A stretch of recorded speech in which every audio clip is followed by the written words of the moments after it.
Hello friends, welcome to Priya's Kitchen. இன்னைக்கு நம்ம பார்க்க போற recipe Iyengar bakery style bread toast.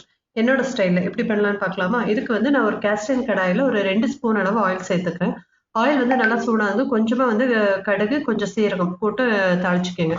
இப்போ வந்து ஃபைனா சாப் பண்ணி வச்ச கருவேப்பிலை ஒரு 2 பச்சை மிளகாய் ரவுண்டா கட் பண்ணி வச்சதையும் போட்டு நல்லா சாட் பண்ணிக்கோங்க. ஒரு 4 பெரிய வெங்காயம் ஃபைனா சாப் பண்ணி வச்சிருக்கேன். அதையும் போட்டு நல்லா வந்து சாட் பண்ணிக்கோங்க. வெங்காயம் நல்லா வதங்கி வந்ததும் ஒரு கப் அளவு தக்காளி ஒரு 2 தக்காளி வந்து சேர்த்திருக்கேன். அதையும் போட்டு நல்லா சாட் பண்ணிக்கோங்க. தக்காளி சாஃப்ட் ஆனது ஒரு கப் அளவு கிரேட்டட் கேரட், ஒரு கப் அளவு கேபேஜ் கிரேட் பண்ணி வச்சிருக்கேன். அதையும் சேர்த்து நல்லா வதக்கி விட்டுக்கோங்க. அது எல்லாமே நல்லா வதங்கினதும் இப்போ இதுக்கு மசாலாஸ் வந்து சேர்த்துக்கலாம்.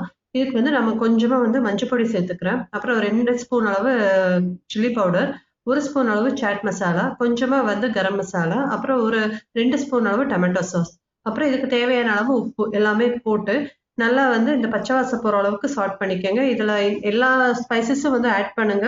ஏதாவது ஒன்று ஸ்கிப் பண்ணாலும் உங்களுக்கு அந்த டேஸ்ட் வந்து வராது. கொஞ்சமாக வந்து கார்னிஷிங்க்கு வந்து கொரியாண்டர் லீவ்ஸை போட்டு நல்லா சாட் பண்ணி விட்டு ஆஃப் பண்ணிக்கோங்க. மசாலா ஸ்டஃபிங் வந்து கொஞ்சம் நேரம் ஆறட்டும். ஆறுனதுக்கப்புறம் நீங்கள் ஒரு தோசைக்கல்ல வந்து நெய் ஊற்றிக்கலாம், இல்லைன்னா பட்டர் வேணாலும் சேர்த்துக்கலாம். நான் நெய் சேர்த்துக்கிறேன். கோதுமை பிரெட் தான் யூஸ் பண்ணியிருக்கேன். இப்போ 2 சைடுமே வந்து நெய் வந்து தடவி பிரெட்டை வந்து நல்லா வந்து ரோஸ்ட் பண்ணி எடுத்துக்கணும்.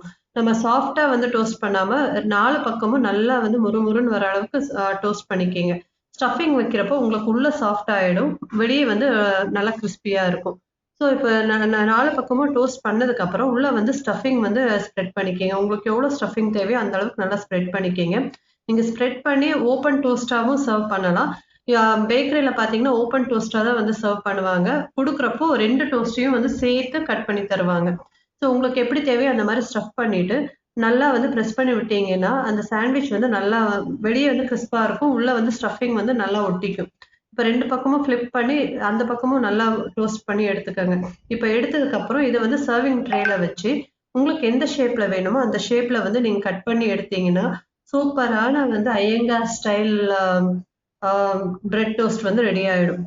எத்தனை பிரெட் டோஸ்ட் இருந்தாலுமே நிறைய சாண்ட்விச் வெரைட்டிஸ் வந்திருந்தாலுமே இந்த ஐயங்கார் ஸ்டைல் பிரெட் டோஸ்ட் வந்து சாப்பிட்டு பார்த்தவங்களுக்கு தான் வந்து அதோட டேஸ்ட் வந்து தெரியும்.